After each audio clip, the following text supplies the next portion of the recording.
Now, Mr. Ekine, to the basic question, Yes. should the police be involved in a tenancy dispute? Because that's how we got here. It's a definite no.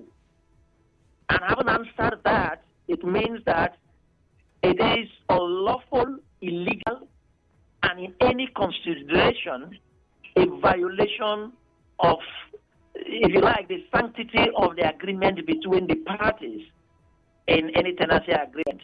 Now, and the foundation is this. It's an important one, and thank you for this question. Tenancy is a civil relationship between landlord and tenant only.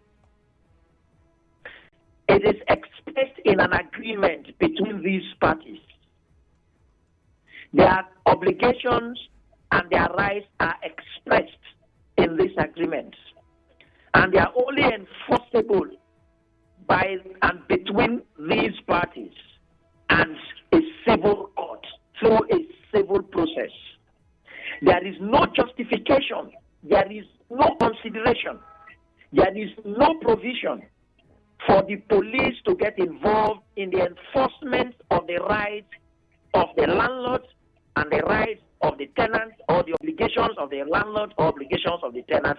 It is a purely civil transaction, just like we would always say.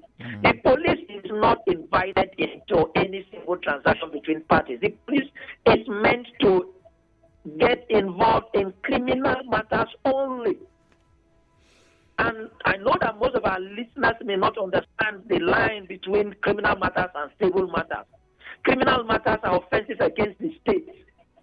Civil offenses are offenses between and against individuals. When you say against the state, yes, maybe further explanation is that the state is not a human being per se, but the state protects the human beings, its citizens. So certain offenses have been provided in the substantive criminal law to be offenses, so that even if somebody slaps you as a citizen, you will say yes, the action of the perpetrator of the assailant is against you as an individual, but it has been provided in an extant substantive criminal law as a criminal offense because the state protects you as an individual. Okay. So that slap as assault is a criminal offense. You can report that assault to the police, and the police, in protection of you as a citizen, as state agent protecting the citizen, can then investigate the matter. And I'm very deliberate about the procedure. Can investigate that allegation, because that's the first step.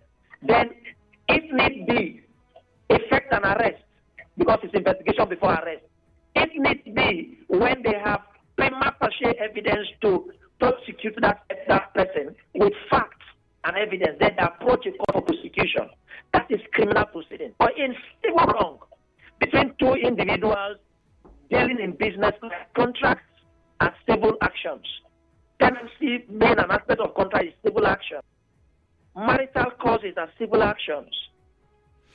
So when this now happens, the enforcement of the obligations or rights of parties is only through a civil action. So if as a tenant, the landlord has violated the provisions of the agreement and has infringed on your rights in that agreement or the general principles of tenancy, you go to court.